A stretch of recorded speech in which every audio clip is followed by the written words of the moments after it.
Hello students. आज का जो मेरा वीडियो है वो बेस्ड है हमारे एनालिटिक फंक्शन के एग्जांपल्स पर, क्योंकि इससे प्रीवियस हमने दोनों वीडियो में लेक्चर 1 और लेक्चर 2 के अंदर यहाँ तो हमने कुछ बेसिक्स पढ़ा और लेक्चर 2 के अंदर हमने सीआर इक्वेशंस पढ़ी हैं। सीआर इक्वेशन हमने दोनों टाइप की यहाँ डिस्कस की हैं, कार्टेशियन एंड पोलर। तो जो हमारा आज के एग्जांपल्स हैं ये कार्टेशियन और पोलर पर बेस्ड हैं और पूरे यूनिट से मैंने एनालिटिक फंक्शन के ये टॉप 5 एग्जांपल्स यहाँ पर निकाले हैं। अगर आपको ये समझ आ जाते हैं तो आप इसके बेस पर उसके बाद कोई भी क्वेश्चन कर सकते हैं, बट ये इंपॉर्टेंट एग्जांपल्स हैं। तो देखिए यहाँ पर हम ये वीडियो हमारा लंबा हो सकता है, तो यहाँ पर हम जो टॉप 5 एग्जांपल्स लेने जा रहे हैं वो हमारे पास ये एग्जांपल्स हैं। मैं स्क्रॉल कर रही हूँ।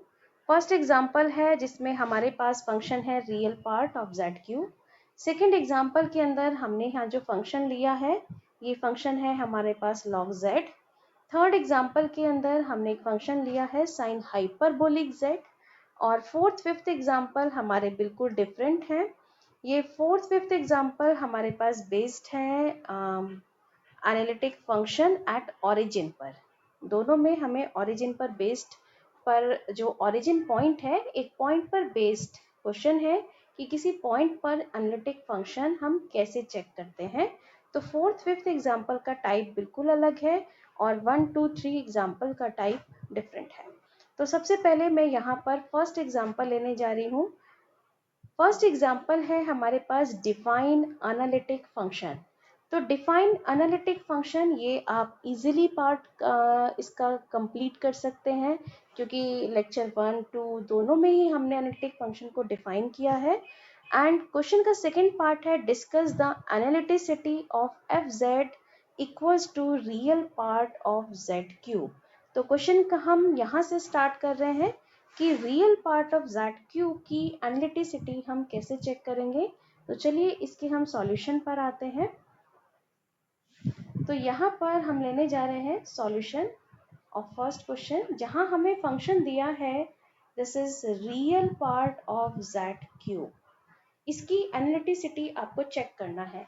तो फर्स्ट ऑफ ऑल हमें पता है z होता है x प्लस आयोटा y और हम निकालने जा रहे हैं z cube meaning x plus iota y का होल क्यूब। अब a प्लस बी का होल क्यूब का फॉर्मूला हम यहाँ अप्लाई कर लें। So a plus b whole cube equals to a cube plus 3a square b plus 3ab square plus b cube, और इसकी हेल्प से इसे ओपन कर लें। So x cube plus 3a square, so x square iota y plus 3x iota Y का whole square and plus iota y whole cube. So this is equals to x cube plus 3 iota x square y. Now iota square is -1, so minus 3xy square, and iota cube is minus iota, so this is minus iota y cube.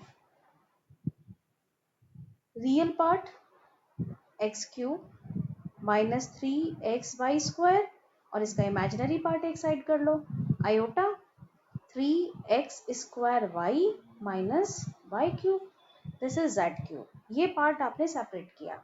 अब question के according move करते हैं। Question में उसने F Z क्या मांगा, उसने कहा जेड क्यूब का रियल पार्ट लेना है आपको ओनली। तो हम अपने क्वेश्चन के अकॉर्डिंग मूव करें। एफ जेड उसने कहा this is real part of z cube. तो आपके पास कितना आ गया real part of z cube, this is x cube minus का 3xy स्क्वायर। वो कह रहा है क्या ये फंक्शन एनालिटिक है। क्वेश्चन में उसने किया ये जो आपको एफ जेड दिया है क्या ये एनालिटिक है। तो एनालिटिक के लिए वही एक कंडीशन याद रखें कि सी आर इक्वेशन सेटिस्फाई होनी चाहिए। एक्स वाई में क्वेश्चन है इसलिए कार्टेशियन लगेगा, u x equals to v y and u y equals to minus b x. एक तो ये सेटिस्फाई होना चाहिए, दूसरा कि ये जितने पार्शियल डेरिवेटिव्स हैं वो कॉन्टिन्यूस होने चाहिए। तो u और v पर डिपेंड क्वेश्चंस रहेंगे। तो अगर हमसे कहा जाए कि अगर हमें शो करना है क्या एनालिटिक है, तो हमें इसका क्या चाहिए, रियल पार्ट, और दूसरा हमें चाहिए इसका इमेजिनरी पार्ट। तो हम अपने क्वेश्चन में एक चीज देख पा रहे हैं कि इसमें हमारे पास कोई इमेजिनरी पार्ट नहीं है, इसलिए इस क्वेश्चन का इमेजिनरी पार्ट है 0, और सिर्फ हमारे पास रियल पार्ट एग्जिस्ट करता है x³ माइनस 3xy स्क्वायर। तो देखिए क्वेश्चन देखने से पता चल रहा है कि ये कभी भी CR इक्वेशन को सेटिस्फाई नहीं करेगा, लेकिन आप इसे शो करके दिखा सकते हैं। del u upon del x निकाल लें, this is 3x square minus का 3y स्क्वायर।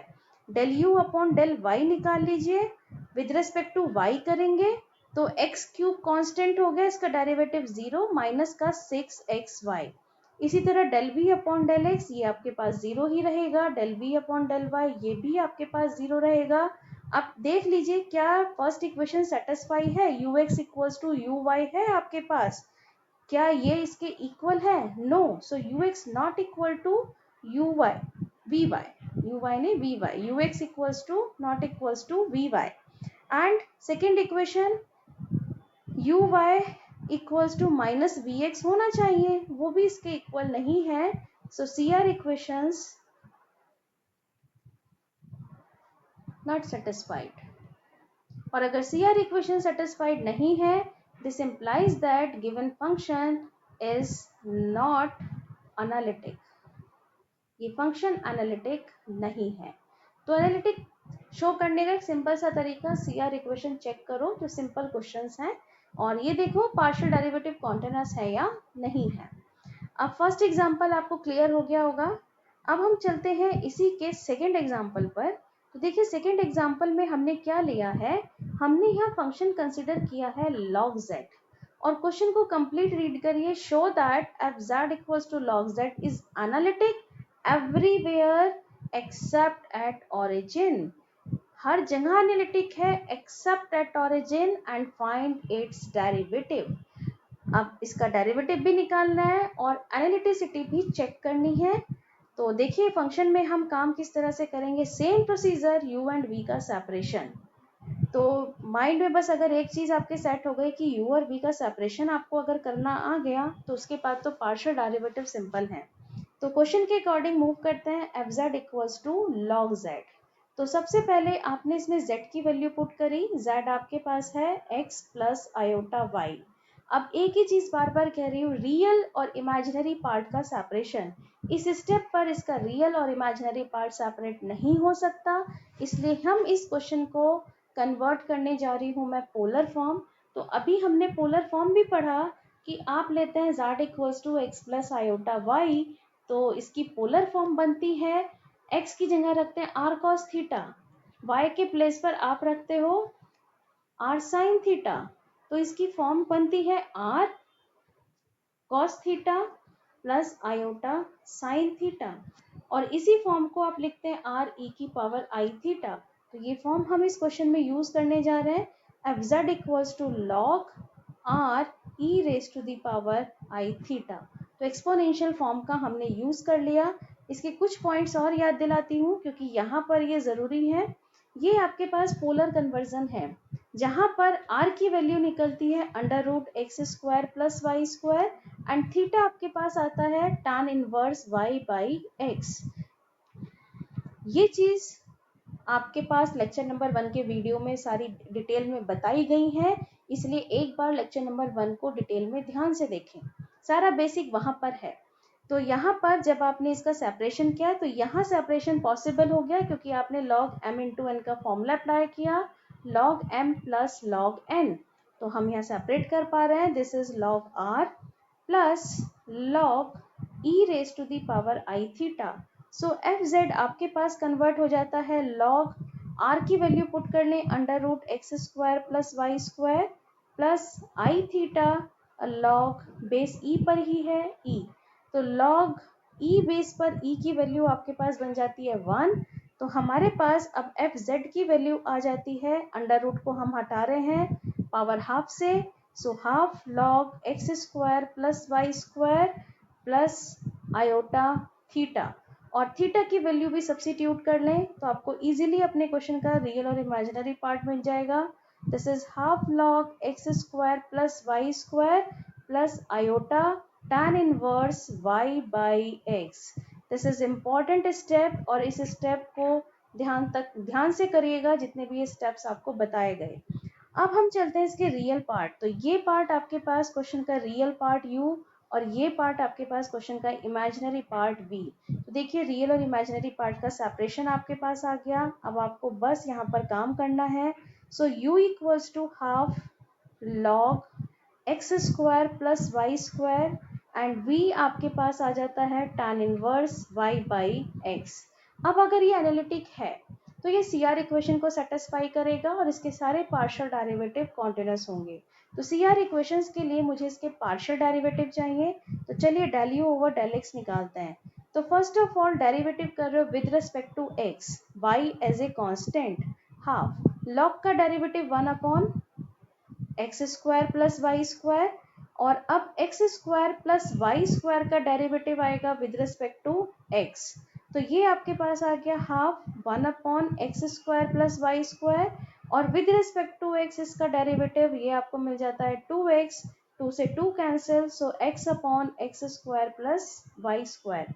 इसी तरह से निकालते हैं del u upon del y, फिर से 1 अपॉन 2 लॉग का derivative 1 upon this is x square plus y square और x square plus y square का डेरिवेटिव मल्टीप्लाई होगा बट किसके रेस्पेक्ट में, विद रिस्पेक्ट टू y। तो y के रेस्पेक्ट में इसका डेरिवेटिव, अब आपके पास x कांस्टेंट हो गया है, so 1 upon 2 this is 2y upon x square plus y square, 2 से 2 cancel, y upon x square plus y square. ये सारे पार्शियल डेरिवेटिव आपने फाइंड आउट कर लिए।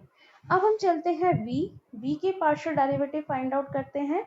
फर्स्ट हमें निकालना है del v upon del x। तो tan इनवर्स का derivative of tan inverse x, this is 1 upon 1 plus x square. तो हमारे पास आ गया 1 upon 1 plus y square upon x square. अब y अपॉन एक्स का डेरिवेटिव मल्टीप्लाई होगा बट किसके रेस्पेक्ट में, x के रेस्पेक्ट में। इसका हमने एलसीएम ले लिया तो ये बना x square upon x square plus y square. अब y अपॉन एक्स का डिफरेंशिएशन कर रहा है with respect to x, y तो कांस्टेंट। अब differentiation of 1 upon x, this is minus का 1 अपॉन एक्स स्क्वायर। तो ये आ गया माइनस का 1 upon x square, x square से एक्स स्क्वायर कैंसिल आउट हो गया, सो माइनस का y upon x square plus y square. ये डेरिवेटिव आ गया आपके पास विद रिस्पेक्ट टू x। अब हम निकालते हैं derivative with respect to y। फिर से tan इनवर्स का डेरिवेटिव लिखेंगे 1 upon 1 plus y square upon x square. अब y अपॉन x का डेरिवेटिव मल्टीप्लाई करेंगे बट y के रेस्पेक्ट में। अब y के रेस्पेक्ट में x कांस्टेंट हो जाएगा तो हमने इसका एलसीएम ले लिया, ये बना x square upon x square plus y square और विद रिस्पेक्ट टू y कर रहे हैं तो y का डेरिवेटिव 1 और x आपके पास कांस्टेंट, x से ये कैंसिल हुआ तो del v upon del y ये आपके पास वैल्यू आ जाती है x upon x square plus y square. अब हमें देखना है क्या CR इक्वेशन सेटिस्फाई है। तो CR इक्वेशन में फर्स्ट इक्वेशन लिखते हैं। फर्स्ट CR इक्वेशन, क्योंकि कार्टेशियन में हमने काम किया है, ux इक्वल्स टू vy होना चाहिए। तो ux और vy की वैल्यू मैच करते हैं, this is ux and this is vy। तो देखिए दोनों वैल्यू इक्वल आ रही हैं, ux इक्वल्स टू vy। तो हमारे पास first equation satisfied. Second equation देखेंगे, uy इक्वल्स टू आना चाहिए माइनस vx, मीनिंग माइनस का डिफरेंस होना चाहिए दोनों वैल्यू के अंदर। तो चलिए देखते हैं, uy दिस एंड vx दोनों सेम रिजल्ट है, माइनस का डिफरेंस है, तो ये भी आपके पास satisfied. So second equation is also satisfied. इसका मीनिंग CR इक्वेशंस सेटिस्फाइड। अब CR इक्वेशन तो सेटिस्फाइड है, पार्शियल डेरिवेटिव कॉन्टिन्यूस होने चाहिए। अब जितने भी पार्शियल डेरिवेटिव हैं इनको ध्यान से एनालाइज करिए। फर्स्ट पार्शियल डेरिवेटिव है x upon x square plus y square, rational function है और ये भी रैशनल फंक्शन है। Next derivative, this derivative, all are rational functions हैं। तो रैशनल फंक्शन वैसे भी कॉन्टिन्यूस होंगे और रैशनल फंक्शन अगर कॉन्टिन्यूस है, लेकिन अगर हम कह रहे हैं क्वेश्चन की लैंग्वेज को आप ध्यान से पढ़े, वो कह रहा है एक्सेप्ट एट ऑरिजिन।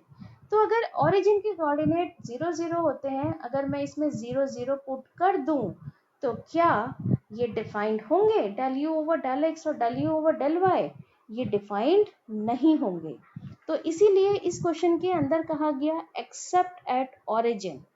तो अगर हम ऑरिजिन पर बात करें, एट ऑरिजिन, तो ऑरिजिन के कोऑर्डिनेट्स आपके पास क्या होते हैं? 0 0। इस 0 0 पर आपके पास जितने भी ये del u over del x, del u over del y, del u over del z, sorry del v over del x और del v over del y रखा है, इसका डिनोमिनेटर है x square plus y square. 0 0 रखते ही ये बन जाएगा 0।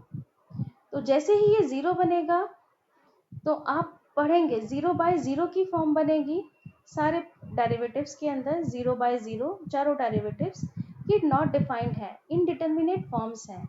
इसका मीनिंग ओरिजिन पर ये फंक्शंस हमारे डिफाइंड ही नहीं है, और अगर ये डिफाइंड ही नहीं है तो ये कॉन्टिन्यूशन तक जाएंगे ही नहीं। इसीलिए आप यहाँ पर क्या कह रहे हैं कि ऑल पार्शियल डेरिवेटिव, जितने भी पार्शियल डेरिवेटिव्स हैं, all partial derivatives are continuous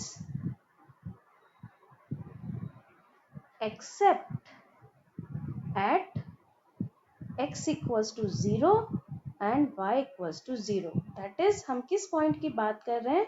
हम origin की बात कर रहे हैं, क्योंकि origin पर ये डिफाइंड नहीं होंगे। तो अगर हमारे पास ये दोनों कंडीशन सेटिस्फाई हो गई, CR इक्वेशन भी और पार्शियल डेरिवेटिव भी कॉन्टिन्यूस हो गए, तो हम दे सकते हैं कि जो गिवन फंक्शन है fz equals to log z ये एनालिटिक होगा, क्योंकि CR इक्वेशन भी सेटिस्फाई है। बट किस पर नहीं होगा? एनालिटिक तो है एक्सेप्ट ऑरिजिन पर। ऑरिजिन पर ये फंक्शन एनालिटिक नहीं है। चलिए, अब इतना पार्ट तो आपने कर लिया। अब आपको निकालना है इस क्वेश्चन में इसका डेरिवेटिव एफ डैश जेड। तो एफ डैश जेड निकालने का एक तरीका बताया कि एफ जेड आप लेते हैं u प्लस आई वी, और अगर डैश कहा जाए तो आप इसे with respect to x differentiate कर दें, del u over del x plus i del v upon del x. इस फॉर्मूले को आप यहाँ अप्लाई कर लें, del u over del x plus i del v upon del x. तो del u over del x हम ऑलरेडी कैलकुलेट कर चुके हैं, तो ये आपके पास वैल्यू है x upon x square plus y square plus iota.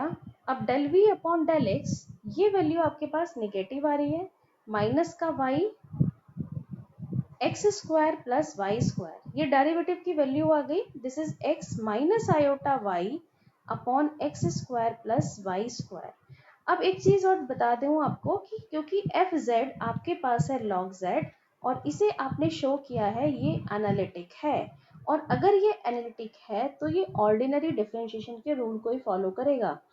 Log Z का डेरिवेटिव 1 अपॉन जेड आना चाहिए। तो देखिए वही आंसर आपके पास आ भी रहा है एफ डैश जेड का, x minus iota y upon x square plus y square को आप ऐसे लिख सकते हैं x plus iota y and x minus iota y, ये इसके साथ कैंसिल आउट।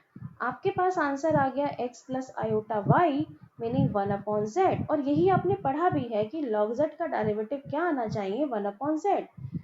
तो ये चीज़ हम अपने आंसर से इजीली वेरीफाई इस तरह से भी कर सकते हैं, क्योंकि अगर फंक्शन एनालिटिक है तो वो ऑर्डिनरी डेरिवेटिव के रूल को फॉलो करता है। तो ये आई थिंक एग्जाम्पल आपको लॉग जेड का क्लियर हो गया होगा। इसके बाद हम इसका थर्ड एग्जाम्पल लेने जा रहे हैं। अब थर्ड एग्जाम्पल देखिए ये किस पर बेस्ड है। तो थर्ड एग्जाम्पल यहाँ जो मैंने लिया है लॉग जेड के बाद, वो मैंने लिया है साइन हाइपरबोलिक जेड। अब साइन हाइपरबोलिक जेड एनालिटिक है या नहीं वो चेक करेंगे, और फिर से वही सेम स्टेप फॉलो करेंगे, रियल एंड इमेजिनरी पार्ट। बस आपको हाइपरबोलिक का रियल और इमेजिनरी पार्ट का सेपरेशन आना चाहिए। तो चलिए इसके सॉल्यूशन पर आते हैं। क्वेश्चन नंबर 3 के सॉल्यूशन पर, साइन हाइपरबोलिक जेड। तो चलिए साइन हाइपरबोलिक जेड पर जाने से पहले कुछ हाइपरबोलिक फंक्शन की बेसिक्स बता दूं आपको, जिससे आप इस क्वेश्चन को बहुत इजीली कर पाएं। First of all, sine iota theta, अगर एंगल इमेजिनरी है तो ये कन्वर्ट हो जाता है, आयोटा बाहर आ जाता है और ये साइन को कन्वर्ट कर देता है साइन हाइपरबोलिक थीटा में।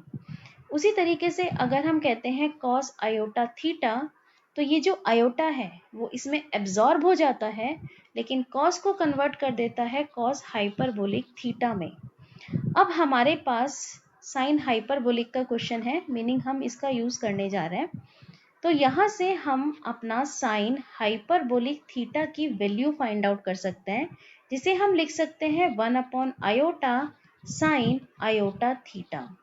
1 को भी और मैं सिंप्लीफाई कर लूँ, मतलब आयोटा से न्यूमरेटर और डिनोमिनेटर में मल्टीप्लाई कर दूँ, तो ये कन्वर्ट हो जाता है साइन आयोटा थीटा, मीनिंग आप इसे लिख सकते हैं माइनस का आयोटा साइन आयोटा थीटा।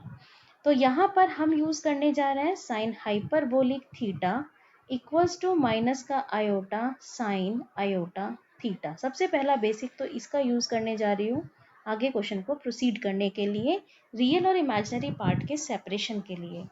तो चलिए क्वेश्चन के सॉल्यूशन पर मैं स्टार्ट करती हूँ। फंक्शन है एफ जेड और एफ जेड है साइन हाइपरबोलिक जेड, तो इसे मैंने लिखा माइनस का आयोटा साइन आयोटा थीटा और थीटा है जेड। जेड की वैल्यू पुट कर रहे हैं माइनस का iota sine iota, z is x plus iota y, this minus iota sine आप इसे लिख सकते हैं आयोटा x माइनस का y। अब यहाँ से आप इसे ओपन कर लीजिए साइन a माइनस बी का फॉर्मूला अप्लाई करते हुए। तो sine a minus b, sine a minus b का फॉर्मूला हम अप्लाई कर रहे हैं, this is sine a cos b minus का cos a sine b। So sine iota x sine a cos b minus का कॉस a साइन b, ये apply किया। अब साइन आयोटा x इसी का यूज कर रहे हैं, और अभी वही चीज समझाइए आपको, आयोटा बाहर आ गया और साइन को कन्वर्ट कर देगा हाइपरबोलिक में x कॉस y, कॉस के साथ है तो आयोटा एब्जॉर्ब हो गया और कॉस को कन्वर्ट कर देगा हाइपरबोलिक x साइन y में। माइनस आयोटा से अंदर मल्टीप्लाई कर दें और इसे कन्वर्ट कर लें, तो माइनस का iota square, minus iota square is plus 1, तो ये टर्म आपके पास आ गई sine hyperbolic x cos y minus minus का plus iota cos hyperbolic x sine y, this is equals to f z. ये आपके पास बन जाता है साइन हाइपरबोलिक z। अब यहाँ से आपको बहुत क्लियर नजर आ गया होगा, this is real part u and this is imaginary part v। तो अब क्वेश्चन करना सिंपल है, हमने इसका रियल और इमेजिनरी पार्ट का सेपरेशन लिया। So u equals to sine hyperbolic x cos y and imaginary part आपके पास आ गया v equals to cos hyperbolic x sine y। चलिए यहाँ से बस मुझे इसके पार्शियल डेरिवेटिव्स लिखने हैं, तो पार्शियल डेरिवेटिव फिर से बताती हूँ। d बाय dx हमारे पास है साइन हाइपरबोलिक x, तो इसका डेरिवेटिव आता है कॉस हाइपरबोलिक x। इसी तरह से d by dx of cos hyperbolic x ये बन जाता है साइन हाइपरबोलिक x, मीनिंग दोनों डेरिवेटिव पॉजिटिव ही रहते हैं। अब इसी का यूज करते हुए हम निकालते हैं partial derivative with respect to x। तो साइन हाइपरबोलिक x का आपके पास आ गया cos hyperbolic x cos y। अब कर लीजिए differentiation with respect to y, तो कॉस y का डेरिवेटिव आएगा माइनस का साइन y, तो माइनस का sine hyperbolic x sine y। इसी तरह से हम v को डिफरेंशिएट कर रहे हैं del v upon del x, तो कॉस हाइपरबोलिक का sine hyperbolic x sine y as it is रहा। अब del v upon del y का निकाल लेते हैं, तो साइन y का डेरिवेटिव आ जाएगा, this is cos hyperbolic x into cos y। अब हमें देखना है क्या हमारे पास इक्वेशन सेटिस्फाई होती है CR इक्वेशन। तो CR इक्वेशन में फर्स्ट इक्वेशन आपके पास है cartesian ux equals to v y, तो ux मैच करते हैं, this is ux and v y दोनों इक्वल है, नजर आ रही होंगी ये दोनों इक्वल है। तो यहाँ पर हमारे पास फर्स्ट इक्वेशन सेटिस्फाइड, इसी तरीके से सेकेंड इक्वेशन आती है uy इक्वल्स टू माइनस का vx, और ये देखिए अगर आप ये दोनों ध्यान से देखें तो दोनों इक्वल है, माइनस का डिफरेंस, वही हमारे पास इक्वेशन भी है, ये भी सेटिस्फाइड, दोनों इक्वेशन सेटिस्फाई है, इसका मीनिंग CR इक्वेशंस सेटिस्फाइड। अब CR इक्वेशंस के बाद हमें पार्शियल डेरिवेटिव्स की बात करनी है। तो यहाँ पर हमारे पास पार्शियल डेरिवेटिव किस तरह से देखेंगे, देखिए जितने पार्शियल डेरिवेटिव है सब में साइन, कॉस, क्या क्या फंक्शन यूज हो रहा है, sine, cos, sine hyperbolic and cos hyperbolic, ये फंक्शंस यूज हो रहा है।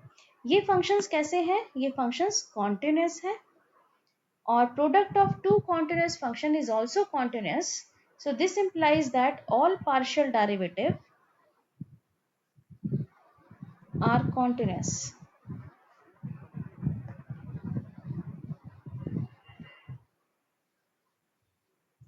तो इसका मीनिंग दोनों condition satisfy, necessary sufficient condition satisfy है, सो दिस इंप्लाइज दैट जो आपको फंक्शन दिया गया f z equals to sine hyperbolic z is analytic. तो आई थिंक आपको ये एग्जांपल समझ में आ गया होगा, और इसी के बेस पर एक एग्जांपल मैं आपको दे रही हूँ जिसे आप प्रैक्टिस के फॉर्म पे करेंगे, और करेंगे ज़रूर। एग्जांपल है आपके पास, चेक एनालिटिसिटी